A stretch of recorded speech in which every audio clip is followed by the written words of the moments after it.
नमस्कार, मैं doctor Rupa Mangalani, associate professor political science department में। हमारा आज का टॉपिक है भारत में नीति निर्धारण के अभिकरण। तो भारत में राजनीतिक व्यवस्था की प्रकृति लोक नीतियों के निर्माण को प्रभावित करती है। संघात्मक व्यवस्था होने के कारण केंद्र व प्रांतीय दोनों स्तरों पर ही नीतियों का निर्माण कार्य संपन्न होता है और इसके साथ ही स्थानीय निकायों, पंचायतों व नगर पालिकाओं द्वारा भी दिए गए कानूनों के अंतर्गत नीतियों का निर्माण किया जाता है। तो आइए हम जानते हैं कि भारत में नीति निर्माण करने वाले मुख्य अंग कौन से हैं। तो नीति निर्धारण के जो मुख्य अभिकरण हैं वो है संविधान, संसद, मंत्रिमंडल, संघीय अभिकरण, योजना आयोग जैसे था पहले, जिसका स्थान अब नीति आयोग ने ले लिया है, राष्ट्रीय विकास परिषद, वित्त आयोग, अंतर्राज्यीय परिषद, क्षेत्रीय परिषदें, न्यायपालिका, दबाव समूह, राजनीतिक दल, प्रेस, परामर्श समितियां और क्षेत्रीय परिषद। तो ये सब जो हैं भारत के नीति निर्धारण के मुख्य अभिकरण हैं। तो आइए जानते हैं इनके विस्तृत कार्यों की विवेचना। तो संविधान का जहाँ तक सवाल है, भारत में संविधान नीतियों का मूलभूत स्रोत है। हम जानते हैं कि भारत का संविधान ऐसा दस्तावेज है जिसमें समस्त बातों का उल्लेख है। संविधान की प्रस्तावना और नीति निर्देशक सिद्धांत प्रशासनिक नीतियों के प्रेरणा स्रोत हैं। कोई भी नीति संविधान के प्रतिकूल निर्माण नहीं की जा सकती। जहाँ तक संसद का सवाल है, संसदीय प्रणाली में नीति निर्धारण व कानून निर्माण की शक्ति संसद में निहित होती है। भारत में संसद में राष्ट्रपति के अतिरिक्त लोकसभा व राज्यसभा भी सम्मिलित है। अगर आपसे पूछा जाए कि संसद के कितने अंग होते हैं तो उसका उत्तर 3 है, लोकसभा, राज्यसभा और राष्ट्रपति।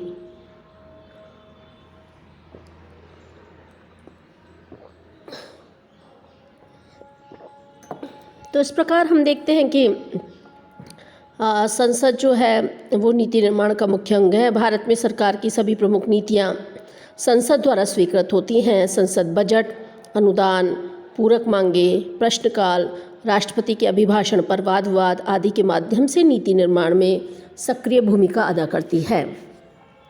जहाँ तक मंत्रिमंडल का सवाल है, तो मंत्रिपरिषद की संक्षिप्त संस्था कैबिनेट कहलाती है, जिसमें कैबिनेट स्तर के मंत्री होते हैं। भारत में मंत्रिमंडल लोक नीति के निर्धारण का मुख्य निकाय है। नीति संबंधी सभी महत्वपूर्ण निर्णय मंत्रिमंडल द्वारा ही लिए जाते हैं। सचिवालय में कार्यरत प्रशासनिक अधिकारी महत्वपूर्ण सूचनाएं व नीति की आवश्यकता, उसकी वित्तीय पहलुओं आदि पर विस्तृत टिप्पणी प्रस्तुत करते हैं। कैबिनेट में विभिन्न पहलुओं व विशिष्ट व विस्तृत विचार विमर्श के लिए अनेक उपसमितियों का गठन किया जाता है। इसके अतिरिक्त मंत्रिपरिषद को नीति निर्माण में सलाह देने के लिए विभिन्न सलाहकारी संस्थाएं भी होती हैं। वर्तमान में राष्ट्रीय सलाहकार परिषद थी, जो कि ऐसी संस्था थी उस समय जो कि मुख्यतः नीति निर्माण से संबंधित जो है वो उसमें सलाह देती थी। अलग अलग समय पर अलग अलग सलाहकारी एजेंसियां होती हैं, जिसमें विभिन्न क्षेत्र के अनुभवी व विद्वान व्यक्तियों को सदस्य के रूप में शामिल किया जाता है। और जहाँ तक संघीय अभिकरणों का सवाल है, तो मैं बताना चाहती हूँ कि भारत में संघीय व्यवस्था होने के कारण लोक नीति के निर्माण में संघीय अभिकरणों की महत्वपूर्ण भूमिका होती है। संघीय अभिकरण ऐसे अभिकरण होते हैं जिनका कार्य केंद्र व राज्य दोनों के लिए सामान्य कार्यों को करने अथवा सामान्य दिशा निर्देशों को तय करना है। इन अभिकरणों में योजना आयोग तथा राष्ट्रीय विकास परिषद सर्वाधिक महत्वपूर्ण थे। हम जानते हैं कि योजना आयोग का स्थान अब नीति आयोग ने ले लिया है। इसके अतिरिक्त वित्त आयोग, अंतर्राज्यीय परिषद और क्षेत्रीय परिषदें अन्य संस्थाएं हैं। 1 जनवरी 2015 से योजना आयोग का स्थान नीति आयोग ने ले लिया है। इसके साथ ही अंतर्राज्यीय परिषद भी है, जिसका उल्लेख भारतीय संविधान के अनुच्छेद 263 में किया गया है। इसके साथ ही हम अगर देखें तो क्षेत्रीय परिषद भी हैं। भारतीय में क्षेत्रीय परिषदों की स्थापना राज्य पुनर्गठन अधिनियम 1956 के तहत की गई है। इसकी संख्या 5 है। उत्तर पूर्व राज्यों के लिए अलग परिषद है। प्रत्येक क्षेत्रीय परिषद का अध्यक्ष जो है वो केंद्रीय गृह मंत्री होता है तथा संबंधित राज्यों के मुख्यमंत्री इसके सदस्य होते हैं। इन परिषदों का कार्य संबंधित क्षेत्रों के राज्यों के लिए सामान्य नीतिगत मुद्दों पर सिफारिश करना होता है। इसके साथ ही नीति निर्धारण के अभिकरणों में न्यायपालिका भी शामिल है। हम जानते हैं कि सर्वोच्च न्यायालय के पास न्यायिक पुनरावलोकन की शक्ति है और वो शासकीय कार्यों व नीतियों की समीक्षा करता है और शासकीय नीतियों को प्रभावित करता है। दबाव समूह भी नीति निर्धारण के उपकरण हैं। इनके द्वारा मान्य हित वाले व्यक्ति सार्वजनिक मामलों को प्रभावित करने का प्रयास करते हैं। भारत में श्रमिक संघ, व्यावसायिक संघ, कृषक समुदाय, नौकरशाही federation of Indian chambers of commerce and industries यानी फिक्की आदि ऐसे ही दबाव गुट हैं जो नीति निर्माण को प्रभावित करते हैं। जहाँ तक राजनीतिक दलों का सवाल है तो विभिन्न राजनीतिक दल चुनाव के घोषणा पत्रों द्वारा नीतियों का सूत्रपात करते हैं और उन्हीं का पालन करने के लिए सत्ता प्राप्त करने का प्रयास करते हैं। प्रेस भी नीतियों के निर्माण में प्रभावकारी भूमिका अदा करती है। प्रेस लोकमत का सृजन करने तथा प्रचलित नीतियों के अनुकूल या प्रतिकूल दृष्टिकोण बनाने अथवा नवीन नीतियों के सृजन में प्रेरणा देने का महत्वपूर्ण कार्य करती है। परामर्श समितियां भी हैं। अनेक परामर्शदात्री समितियां हैं जैसे नीति निर्माण में मुख्य भूमिका अदा करती हैं, जैसे आर्थिक समन्वय समिति, राजनीतिक मामलों की समिति, आयात निर्यात मंत्रणा समिति आदि प्रमुख हैं। जीएसटी लागू होने के बाद जीएसटी के क्रियान्वयन से संबंधी समिति भी एक महत्वपूर्ण नीति निर्माण विशेषतः आर्थिक नीति निर्धारण का मुख्य अभिकरण बन चुकी है। तो हमने देखा कि बेसिकली ये जो संगठन है जितने भी वो लोक नीति के निर्धारण में किसी न किसी प्रकार जुड़े हैं। लोक नीतियाँ दरअसल ऐसे सरकारी निर्णय हैं जो कि वास्तव में कुल लक्ष्यों और उद्देश्यों की पूर्तियों के लिए सरकार के द्वारा अपनाई गई गतिविधियों का परिणाम होती हैं। इसे हम पब्लिक पॉलिसी भी कहते हैं। लोक नीति अध्ययन की दृष्टि से कुछ विद्वान थे जिनका बहुत महत्वपूर्ण योगदान था।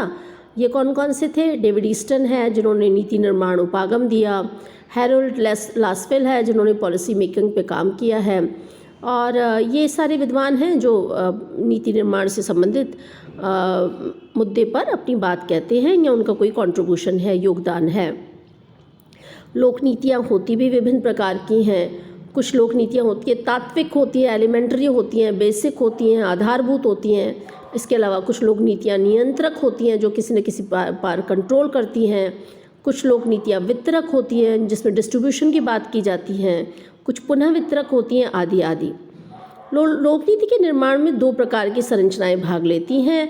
एक तो सरकारी संरचनाएं होती हैं और गैर सरकारी संरचनाएं होती हैं।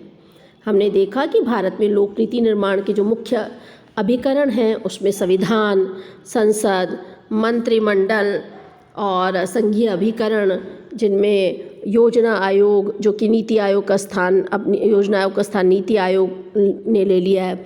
हमें जानना होगा कि 1 जनवरी 2015 से योजना आयोग के स्थान पे काम करने वाले नीति आयोग का अध्यक्ष जो है वो प्रधानमंत्री होता है।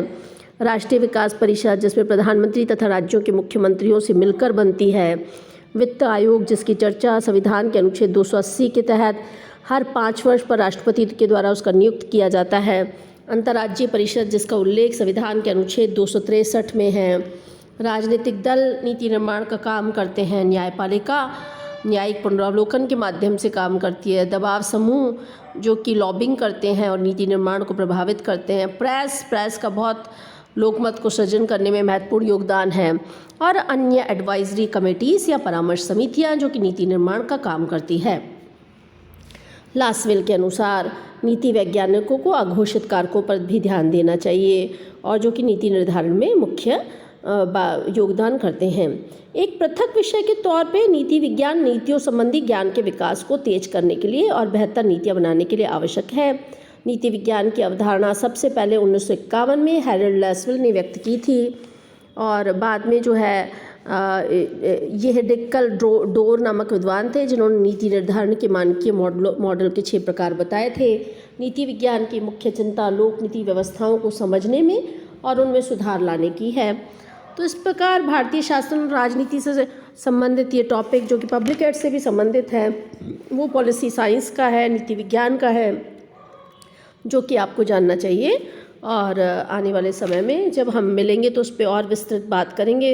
लेकिन हमें ये जानना चाहिए कि हैरोल्ड लासवेल भले ही नीति विज्ञान पर लिखने वाले पहले राजनीतिक वैज्ञानिक थे और 1951 में नीति विज्ञान की अवधारणा उन्होंने अपने एक लेख के माध्यम से विकसित की थी और उन्होंने कहा कि नीति विज्ञान लोक नीति का एक व्यवस्थित तथा वैज्ञानिक अध्ययन है।